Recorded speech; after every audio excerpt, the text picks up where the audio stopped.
এইভাবে আচার বানালে কিন্তু সবাই আপনার আচারটা খেয়ে প্রশংসা করতে বাধ্য হবে আর বারবারই খেতে চাইবে আর শুধু বলবে কিভাবে বানাইছেন এই আচার।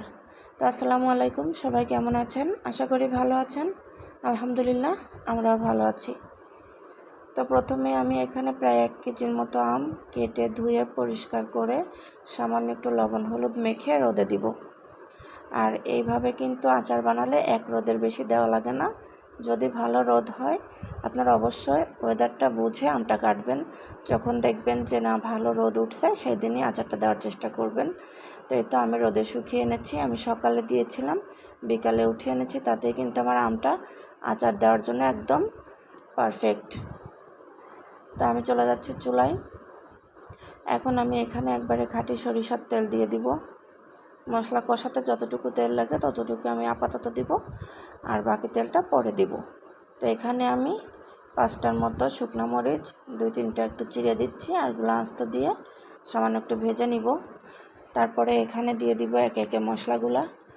আর যে কোনো জিনিস কিন্তু রান্নার ক্ষেত্রে বলেন আর আচার বানানোর ক্ষেত্রে আপনি মন থেকে ভালোবেসে মনের মাধুরী মিশিয়ে যে জিনিসটা করবেন দেখবেন সেই জিনিসটা খেতে কিন্তু অনেক সুস্বাদু হয়। তো এখানে আমি 3 টুকরা দারুচিনি এবং 4-5টার মতো এলাচ দিয়ে, আর এখানে বড় বড় রসুনের কোয়া দিয়েছি, 15 থেকে 16টা দিয়ে এগুলাকে একটু ভালোভাবে ভেজে নিব। রসুনের কোয়াটা যেন কাঁচা না থাকে, একটু লাল লাল করে ভেজে নিব। তো ভাজা হয়ে গেছে, এখন আমি এখানে দিয়ে দিব 2 চামচ জিরা বাটা। যারা এভাবে আচার বানিয়েছেন তারা তো জানেনই আচারটা কিন্তু সাদা ভাত, পোলাও, খিচুড়ি এমনকি শুধু খেতেও খুব মজা লাগে।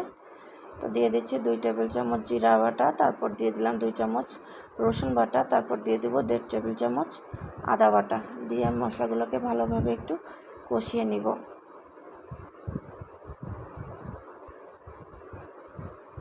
এখন আমি নেড়ে চেড়ে এগুলোকে একটু ভালোভাবে ভেজে তারপর এখানে দিয়ে দিব স্বাদ মতো লবণ। লবণটা কিন্তু একটু বুঝে শুনে দিতে হবে, কারণ আমটা রোদে দেওয়ার সময় কিন্তু আমের গায়ে লবণ হলুদ মাখিয়ে দিয়েছিলাম, তো এটা মাথায় রাখতে হবে। আর দিয়ে দিচ্ছি এখানে সামান্য একটু হলুদ, 1/2 চামচেরও কম, আর দিয়ে দিচ্ছি 1/2 চামচ মরিচের গুঁড়া। আর এই আচারটা তো আমি প্রথমেই বলেছি টক ঝাল মিষ্টি সবটাই হবে, শুধু এবং ভাতের সাথে সবটার সাথে খাওয়া যাবে, যার জন্য আমি ঝালও দিয়েছি আর মিষ্টিও দিয়ে দিব। আপনার যেভাবে মন চায় সেভাবে খেতে পারবেন, তবে অনেক বেশি মজার এই আচারটা। তো এখন আমি ভালোভাবে মশলাটাকে ভেজে নিব, যতক্ষণ না কাঁচা মশলার গন্ধটা চলে যায় ততক্ষণ আমি ভেজে নিব। তো তারপর আমি এখানে 5 ফোড়ন, প্রায় 1.5 চামচের মতো 5 ফোড়ন তেলে গুঁড়ি করে এক সাইডে রেখে দিব। তো এদিকে আমার মশলাটা কিন্তু ভাজা হয়ে গেছে। এই পর্যায়ে দিয়ে দিব 2 চামচ সরিষা বাটা। আর এই সরিষা বাটাটা দেওয়ার পরে কিন্তু খুব বেশি সময় নিয়ে নাড়া যাবে না, তাহলে কিন্তু আচারটা খেতে তিতা লাগবে। জাস্ট 1 থেকে 1.5 মিনিটের মতো নেড়ে চেড়ে মিশিয়ে তারপর কিন্তু এখানে আমটা দিয়ে দিতে হবে, তাহলেই কিন্তু আচারটা রেডি।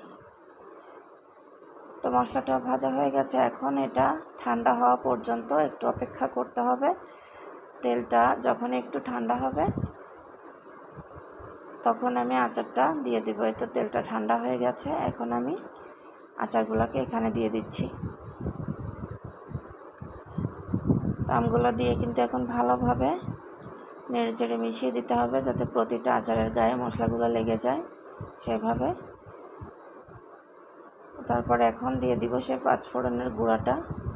5 ফোড়নের গুঁড়াটা দেওয়ার পরেও কিন্তু ভালোভাবে আমাদের আচারটাকে একটু মিশিয়ে নিতে হবে, যাতে প্রতিটা আচারের গায়ে 5 ফোড়নটা লেগে যায়। আর এই 5 ফোড়নটা দেওয়ার জন্য কিন্তু আচারের টেস্টটা অনেক গুণ বেড়েছে এবং স্মেলটাও অনেক ভালো আসে। তো এখন দিয়ে দিব চিনি। আপনারা যে যেমন চিনি খেতে পছন্দ করেন টক ঝাল মিষ্টিতে ততটুকুই বুঝে শুনে দিবেন। তো আমি চিনি দিয়ে দিলাম আমি আমার পছন্দ মতো। এখন মিশিয়ে এখানে বাকি তেলটা দিয়ে দিব। বাকি তেলটা দেওয়ার পরে কিন্তু ওয়েট করতে হবে, একদম পুরোপুরিভাবে ঠান্ডা করে নিব, কারণ গরম অবস্থায় কিছুতেই কিন্তু কাচের কন্টেনারে রাখা যাবে না, তাহলে কিন্তু কাচের বয়ামটা ফেটে যাওয়ার সম্ভাবনা থাকবে। তো তেলটা দিয়ে এখন আমি এটা রেস্টে রেখে দেবো যতক্ষণ না একদম পুরোপুরি ঠান্ডা হচ্ছে ততক্ষণ। তো এই তো আমার আচারটা কিন্তু একেবারে ঠান্ডা হয়ে গেছে। এখন বয়ামে উঠাবো। তো একটা কাঁচের বয়ামে এখন ভরে রেখে আমি এটাকে পুরা একটানা রোদে দিব প্রায় 7 থেকে 10 দিন। দিলেই কিন্তু কাজ শেষ। সারা বছর সংরক্ষণ করে আচারটা খেতে পারবেন, কখনো নষ্ট হওয়ার কোনো চান্স থাকবে না। সাদা ভাত অথবা পোলাও, খিচুড়ি সবটার সাথে খেতে পারবেন। অসম্ভব মজাদার একটা আচার, অবশ্যই ট্রাই করবেন। তো ভিডিওটি যদি ভালো লাগে অবশ্যই লাইক, কমেন্ট, শেয়ার করতে